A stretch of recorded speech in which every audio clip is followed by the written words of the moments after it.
Hello movie lovers, आज हम देखने जा रहे हैं फ्राइडे 13 सीरीज का 10वां चैप्टर। यह फिल्म भविष्य की टाइमलाइन में सेट की गई है, जहां ऐसा माना गया है कि जैसन गोज टू हेल के बाद जैसन कभी नरक नहीं गया। इस चैप्टर के बाद अगली फिल्म रेडी वर्स जैसन होने वाली थी, लेकिन जो हुआ वह कुछ अलग था और हमें जैसन एक्स देखने को मिला। इसके बारे में हम वीडियो के अंत में बात करेंगे। अब बिना देर किए इस फिल्म की कहानी शुरू करते हैं। यह फिल्म निकट भविष्य में शुरू होती है, जहां हम देखते हैं कि कैंप क्रिस्टल लेक पर एक गवर्नमेंट रिसर्च फैसिलिटी बनाई गई है। यहाँ कुख्यात कातिल जैसन को 2 साल से बंद करके रखा गया है। जैसन को मारने की कोशिशें हो रही हैं, लेकिन उसका शरीर खुद को रीजनरेट कर लेता है। जब उसे मारा नहीं जा सका तो डॉक्टर्स का सुझाव होता है कि उसे क्रायोजेनिक चैम्बर में रखकर हमेशा के लिए फ्रीज कर दिया जाए। लेकिन लालची वैज्ञानिक डॉ वीवर जैसन की रीजनरेशन की ताकत पर रिसर्च करना चाहता था, ताकि इंसान भी खुद को रीजनरेट कर सके। डॉ वीवर कुछ सैनिकों के साथ जैसन को दूसरी जगह शिफ्ट करने आता है, लेकिन जल्दी ही उन्हें पता चलता है कि जैसन भाग चुका है और उसकी जगह एक स्टाफ का शव लटक रहा है। फिर जैसन सब सैनिकों और वैज्ञानिकों को एक एक कर मार डालता है और अब सिर्फ रोवन जिंदा बचती है। रोवन बाहर इंतजार कर रही होती है, तभी एक सैनिक का शव दरवाजे से फेंका जाता है, जिसे देखकर वह चीख पड़ती है। उसी पल जेसन पीछे से आ जाता है। रोवन तुरंत सैनिक की बंदूक उठाती है और भागकर लैब में छिप जाती है, जहां वह जेसन का इंतजार करती है। जब जेसन अंदर आता है तो रोवन फर्नीचर को लात मारती है और उस पर गोलियां चलाना शुरू कर देती है, ताकि उसे पॉड के अंदर धकेल सके। फिर वह जल्दी से पॉड का दरवाजा बंद कर देती है और मशीन को ऑन कर देती है। लेकिन जैसे ही क्रायोनाइजेशन शुरू होता है, जेसन अपने हाथ में पकड़े माचेते को दरवाजे के आर पार घुसाकर रोवन को घायल कर देता है। इससे मशीन में प्रॉब्लम हो जाता है, जिसे सिस्टम द्वारा पहचान लिया जाता है और लॉकडाउन प्रोटोकॉल एक्टिवेट हो जाता है। क्रायोजेनिक फ्लूइड पूरे कमरे में फैलने लगता है और इससे रोवन भी जम जाती है। इसके बाद सीन 445 साल आगे फ्यूचर में शिफ्ट हो जाता है। अब पृथ्वी प्रदूषण के कारण नष्ट हो चुकी है और बचे हुए इंसान दूसरी ग्रहों पर चले गए हैं। एक रिसर्च स्टूडेंट्स की टीम पृथ्वी पर रिसर्च करने आती है और उसी लैब में आती है जहां जैसन और रोवन फ्रीज थे।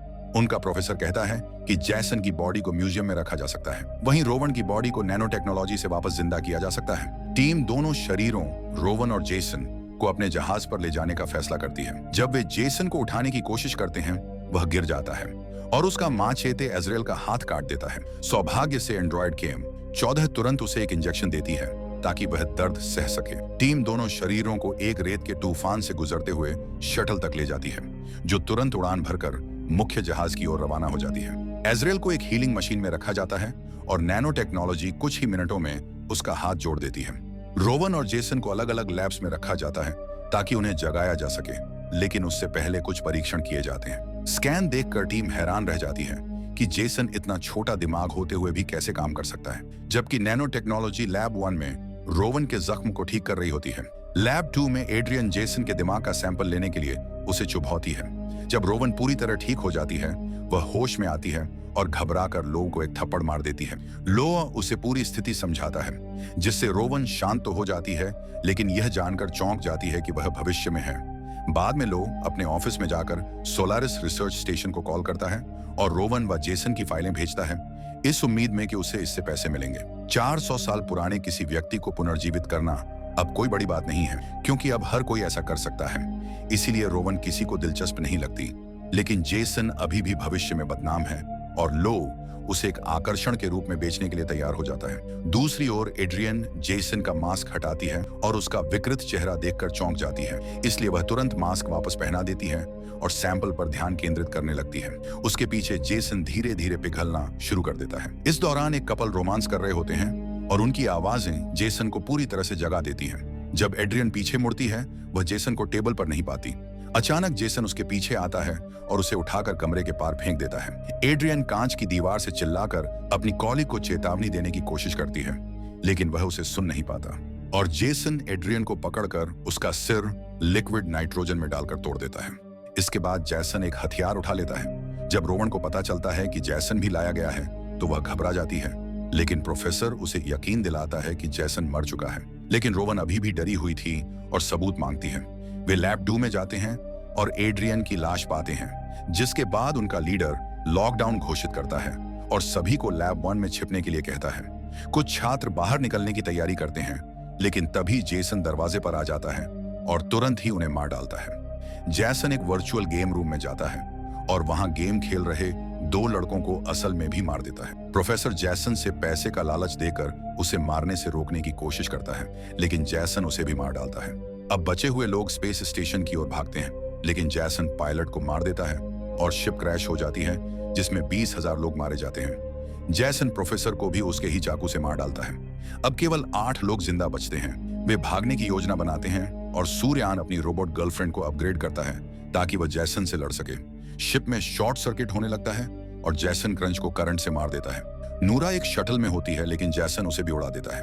अब कैंप एक सुपर अपग्रेडेड रोबोट के साथ आता है और जैसन पर हमला करता है, उसके शरीर के टुकड़े कर देता है और ब्लास्ट करता है, लेकिन जैसन फिर से जीवित हो जाता है और इस बार वह एक साइबर जैसन बन चुका है। आधा इंसान आधा रोबोट, एक पूरी तरह से अनस्टॉपेबल किलिंग मशीन। अंत में सभी शिप से भागते हैं, लेकिन जैसन फिर से हमला करता है। क्रिस्टल गेम रूम की मदद से जैसन को भटकाते हैं और शिप का पहला हिस्सा ब्लास्ट कर देते हैं। फिर भी जैसन मरता नहीं है और आखिर में ब्रोडोस्की उसे शटल से दूर ले जाता है और दोनों पृथ्वी जैसे ग्रह पर गिरते हैं। फिल्म खत्म होती है जब 2 बच्चे एक शूटिंग स्टार को गिरते हुए देखते हैं। वही जैसन था। अब बात करते हैं रेडी वर्स जैसन की। यह फिल्म असल में जैसन एक्स की जगह रिलीज नहीं होनी थी। 1996 से इस पर काम शुरू हुआ था, लेकिन प्रोडक्शन में देरी होने लगी। इसलिए निर्माता चाहते थे कि फ्राइडे सीरीज का एक और चैप्टर जल्दी बनाया जाए ताकि दर्शकों की रुचि बनी रहे। और जैसन एक्स इसी कारण रिलीज हुई क्योंकि यह भविष्य में सेट है, इसलिए इसका रेडी वर्स जैसन से कोई लेना देना नहीं था। इस फिल्म में फ्राइडे शब्द तक नहीं था और यह आखिरी फिल्म थी जिसमें केन हॉर्डर ने जैसन की भूमिका निभाई थी। तो दोस्तों, अगर आपको यह वीडियो पसंद आया हो तो लाइक करें और अगली वीडियो देखनी है तो चैनल सब्सक्राइब करके बेल आइकन जरूर दबाएं।